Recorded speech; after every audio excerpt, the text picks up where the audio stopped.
Hey guys, welcome back to my channel. Previous video में हमने images पढ़े थे, real images, virtual images, object देखा था कि ऑब्जेक्ट क्या होता है। इस वीडियो में हम पढ़ेंगे image formation due to a plane mirror. Image formation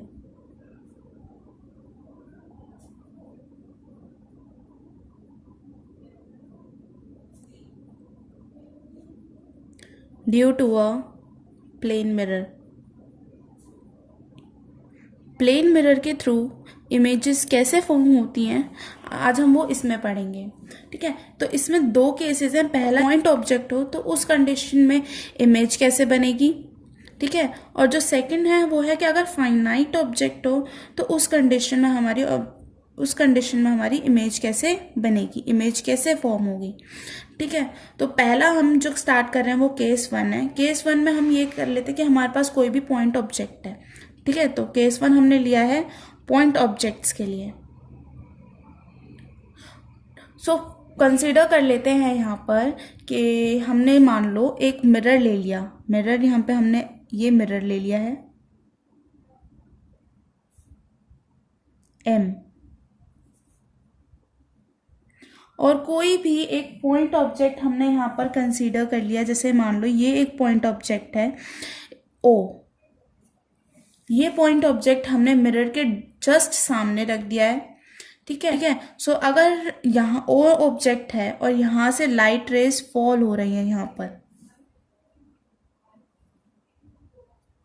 light रे O ऑब्जेक्ट से फॉल होकर मिरर पे जाके गिरी है, तो इस टाइप पे इमेज कैसे बनेगी। ठीक है, अब हमने लास्ट वीडियो में एक लॉ पढ़ा था which is law of reflection. Law of reflection क्या कहता है हमारा कि angle of I is equals to angle of R. मतलब जिस एंगल से लाइट इंसिडेंट हुई है और जिस एंगल से लाइट रिफ्लेक्ट होगी वो बराबर होगा। मतलब अगर एंगल 45 डिग्री से इंसिडेंट हुआ है तो रिफ्लेक्ट भी कहाँ पर होगा, 45 डिग्री पर ही होगा। सो अगर हम यहाँ पर लॉ ऑफ रिफ्लेक्शन लगाएं तो सबसे पहले एक परपेंडिकुलर ड्रॉ कर लेते हैं हम बोथ साइड्स पे। ये हमने एक नॉर्मल ड्रॉ कर लिया है, ये हमारा N1 नॉर्मल है और ये हमारा है N2। सो जो एंगल यहाँ फर्स्ट रे पे इंसिडेंट हो रहा है हम उसको मान लेते हैं I1, और जो सेकंड पे हो रहा है उसको हम मान लेते हैं I2। ठीक है, सो जिस एंगल से इंसिडेंट हुई है फर्स्ट रे उसी एंगल से रिफ्लेक्ट होगी। सो ये किस टाइप से रिफ्लेक्ट हो जाएगी, ये हो जाएगी इस टाइप से। इसको हम नाम दे देते हैं R1। इधर से आई और इधर से रिफ्लेक्ट हो गई। सिमिलरली सेकंड के लिए भी, सेकंड में भी जिस एंगल से आई उसी एंगल पे क्या होगी, ये रिफ्लेक्ट हो जाएगी। सो ये कुछ इस टाइप रिफ्लेक्ट हो गई, ये हो गया R2।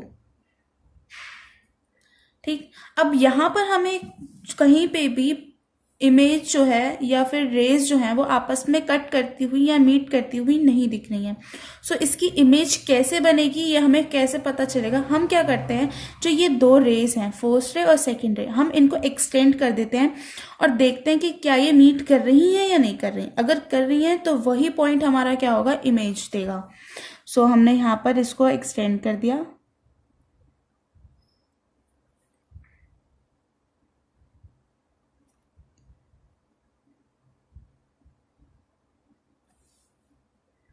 सो ये पॉइंट पर क्या है, इस पॉइंट पर इमेज, दोनों रेज आपस में कट कर रही है ना।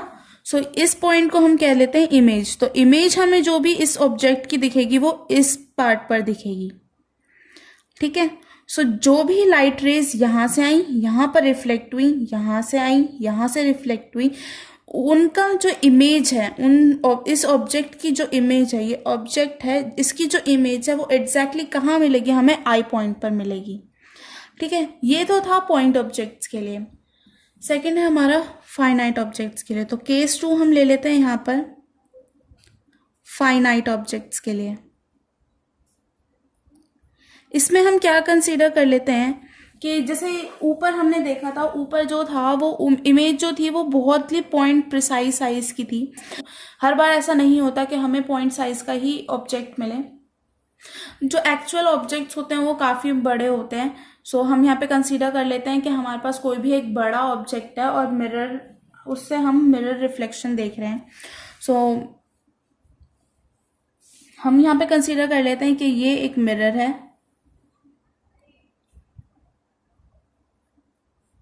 ये हमने एक मिरर ले लिया है यहाँ पर M,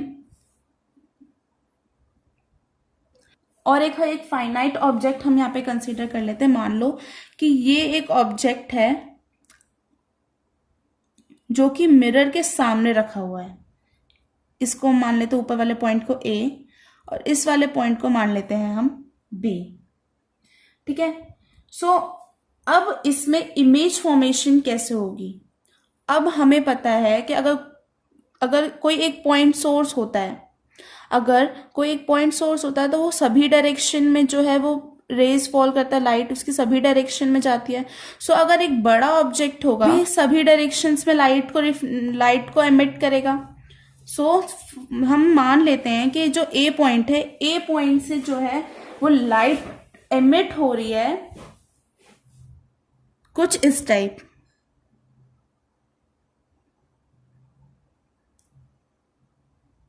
और इसी पॉइंट से जरूरी थोड़ी कि सीधी लाइन जाए, कहीं और भी तो जा सकती है लाइट। तो इसका एंगल हम मान लेते हैं कि वो एक इस पॉइंट पर भी इंसिडेंट हो रही है। ठीक है। सो लाइट यहां से गई और इस पॉइंट से गई। सिमिलरली हम ये भी कह सकते हैं कि बी से भी ऐसे ही हो सकता है।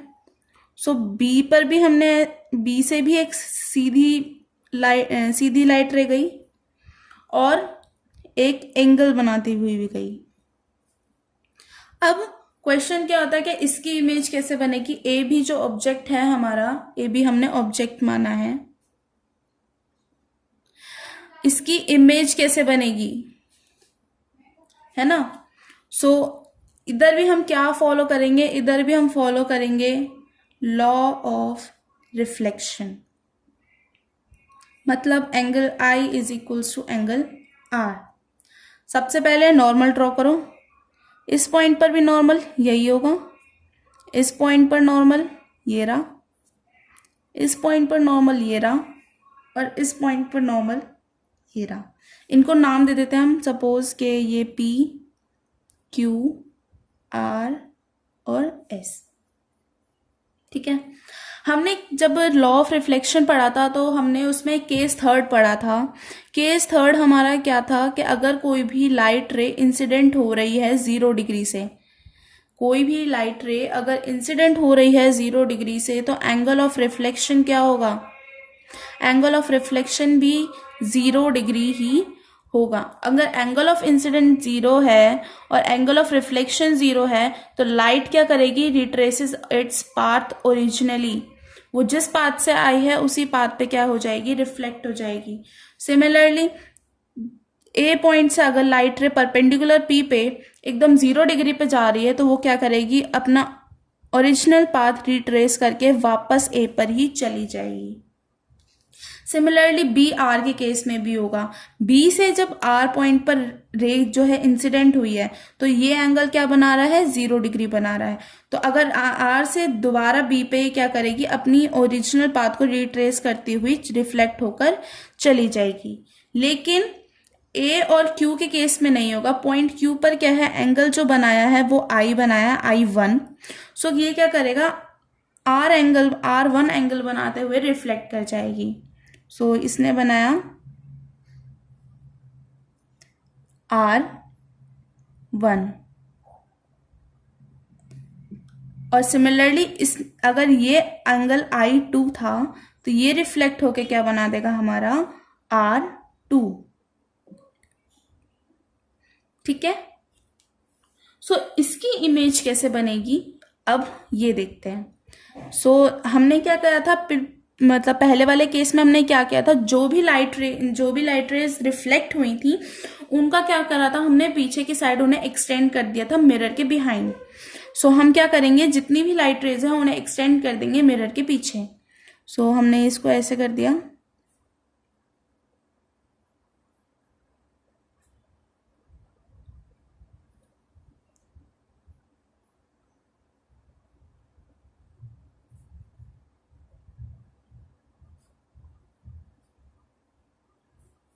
सो लाइट कहाँ कहाँ पर कट करी है, एक इस पॉइंट पर कट करी है और एक इस पॉइंट पर कट करी है। सो इस पॉइंट से अगर हम इसको मिला देते हैं तो ये हमारी क्या बनती है, इमेज। इमेज हमारी यहाँ पर ये बनेगी ए डैश बी डैश, ठीक है। जो ए बी ऑब्जेक्ट है उसकी एग्जैक्ट इमेज क्या बनी है, ए डैश बी डैश इमेज बनी है, और कहाँ बनी है, behind the mirror. So finite objects अगर कोई भी हम बड़े ऑब्जेक्ट्स रख देते हैं तो इसकी इमेज कहाँ बनती है, पीछे बनती है, और एग्जैक्टली सेम इमेज बनती है। अब आता है लेटरल इन्वर्जन। क्या आता है, अब आता है लेटरल इन्वर्जन। लेटरल इन्वर्जन क्या होता है, अगर सपोज प्लेन मिरर के केस में अगर आप यहाँ खड़े हो, ये एक मिरर है, आप यहाँ खड़े हो और आपने अपना ये वाला हैंड जो है वो ऊपर कर रखा है, ये आप यहाँ पर खड़े हो और आपने अपना ये वाला हैंड जो है वो ऊपर कर रखा है, तो इमेज किस टाइप की बनेगी, प्लेन मिरर में इमेज क्या बनेगी, आप यहाँ पर हो, आपका ये वाला हैंड ऊपर दिखेगा, मतलब जो आपका लेफ्ट हैंड है, अगर आप लेफ्ट हैंड ऊपर करते हो तो इमेज कौन सी बनेगी, राइट हैंड की। लेकिन अगर आप राइट हैंड पे देखो, राइट हैंड ऊपर करो तो आपकी इमेज कहाँ पे मिलेगी, लेफ्ट हैंड, कि आपका लेफ्ट हैंड ऊपर है, ठीक है। सो जो ये रिफ्लेक्ट होता है कि अगर लेफ्ट है तो उसकी इमेज राइट बनेगी और राइट है तो उसकी इमेज लेफ्ट बनेगी, इसी को क्या बोलते हैं हम, लेटरल इन्वर्जन बोलते हैं, ठीक है। सपोज जैसे आपको यहाँ पे पिक्चर में भी दिख रहा होगा कि रेड लिखा हुआ है और मिरर में इसकी इमेज जो है वो उल्टी दिख रही है। सो जो इमेज जो फॉर्म होगी किसी भी ऑब्जेक्ट की प्लेन मिरर में क्या होती है, वो उल्टी फॉर्म होती है, ठीक है। सो जो लेफ्ट होगा वो राइट हो जाएगा और जो राइट होगा वो लेफ्ट हो जाएगा। तो इसको हम किस तरीके से कह सकते हैं कि जो चेंज ऑफ साइड है किसी भी ऑब्जेक्ट का, कि वो अपनी मिरर इमेज को उसका साइड चेंज कर देता है, उसी को हम क्या कहते हैं, लेटरल इन्वर्जन कहते हैं। The change of sides of an object and its mirror images is called lateral inversion, ठीक है। अब ये लेटरल इन्वर्जन होता क्यों है, लेटरल इन्वर्जन हो रिफ्लेक्शन ऑफ लाइट की वजह से ही लेटरल इन्वर्जन होता है, ठीक है।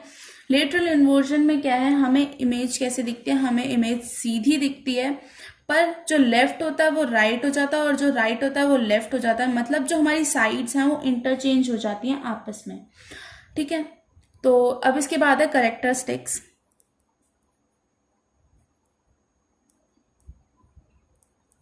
कैरेक्टरिस्टिक्स ऑफ प्लेन मिरर,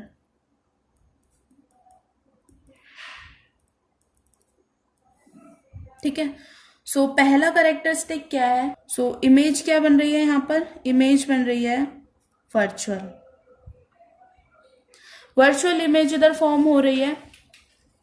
और सेकंड में क्या है कि अगर प्लेन मिरर है और हमने देखा था कि प्लेन मिरर में कौन कैसी, अगर ए बी ऑब्जेक्ट ऐसे है तो इसकी इमेज कैसे बन रही थी, उसकी image A dash B dash भी सीधी ही बन रही थी, तो इमेज क्या बन रही है, इरेक्ट बन रही है। इरेक्ट मीन्स सीधी,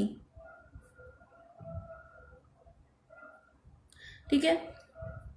प्लेन मिरर है उस केस में ऑब्जेक्ट को जो साइज होता है वो बराबर होता है इमेज के साइज के, ना कुछ ज्यादा बड़ा ना कुछ ज्यादा छोटा, एग्जैक्टली जैसे ऑब्जेक्ट है वैसे ही उसकी इमेज बनेगी, ठीक है।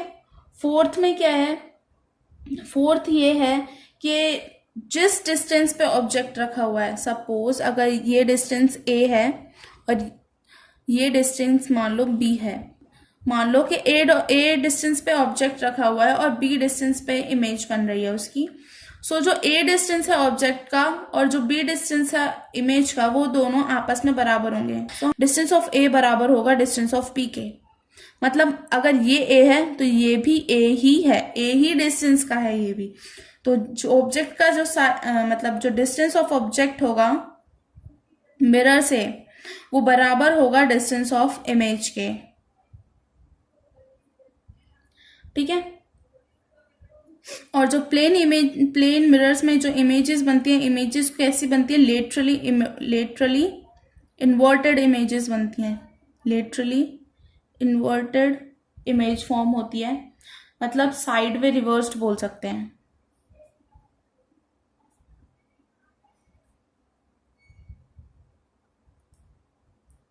ठीक है। प्लेन मिरर का हम यूज कहाँ कहाँ करते हैं?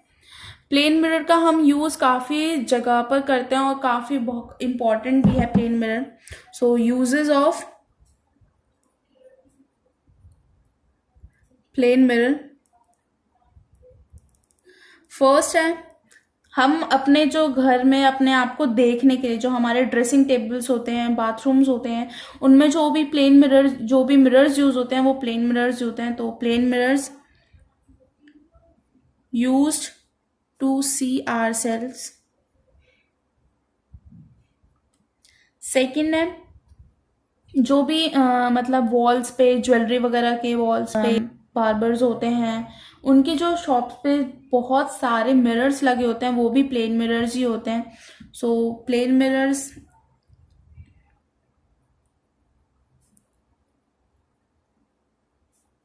Are used in jewellery shops,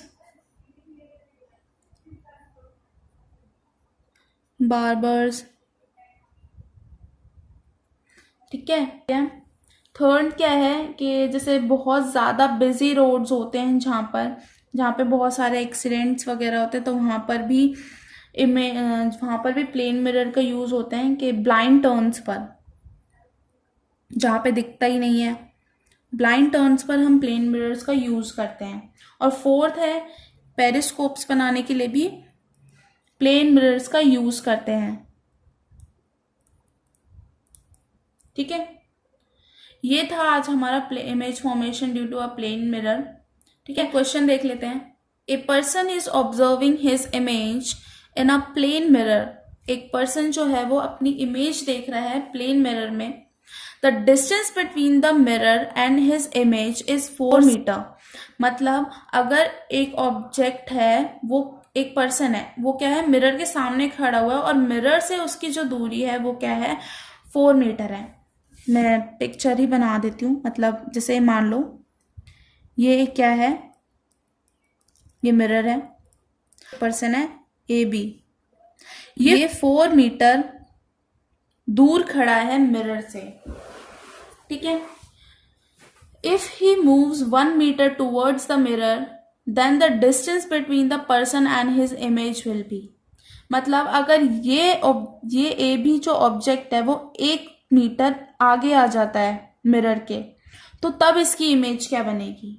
हमें पता है, हमने जो प्लेन मिरर पढ़ा उसके अकॉर्डिंग डिस्टेंस पे ऑब्जेक्ट रखा होता है, इमेज भी उसी डिस्टेंस पे बनती है। मतलब अगर 4 मीटर पे ऑब्जेक्ट रखा हुआ है तो 4 मीटर पे क्या बनेगी, हमारी इमेज बनेगी ए डैश बी डैश। सो अगर ए बी जो है वो हमारा 1 मीटर इधर आ जाता है, सपोज ये इधर आ गया, तो इमेज कहाँ बनेगी इसकी? 1 मीटर इधर, यही बनेगी ना, ए डैश बी डैश। तो 1 मीटर इधर आ गई। सो अगर यहां से 1 मीटर लेस कर दें तो ये क्या डिस्टेंस बन गया, 3 मीटर। और ये अगर ये 3 मीटर है तो ये भी 3 मीटर ही होगा। सो जो ऑब्जेक्ट और इमेज, ये हमारा ऑब्जेक्ट है और ये हमारा है इमेज। तो ऑब्जेक्ट और इमेज के बीच में डिस्टेंस क्या बना, यहां से 3, यहां से 3 ही बना ना, 3 और 3 6। तो 6 metre is the right answer. तो इमेज और ऑब्जेक्ट, इनके बीच का डिस्टेंस क्या है, 6 मीटर। ठीक है। आज की वीडियो में इतना ही। नेक्स्ट वीडियो में हम आगे बढ़ेंगे। तब तक tata bye bye, thank you, और चैनल को सब्सक्राइब कर देना।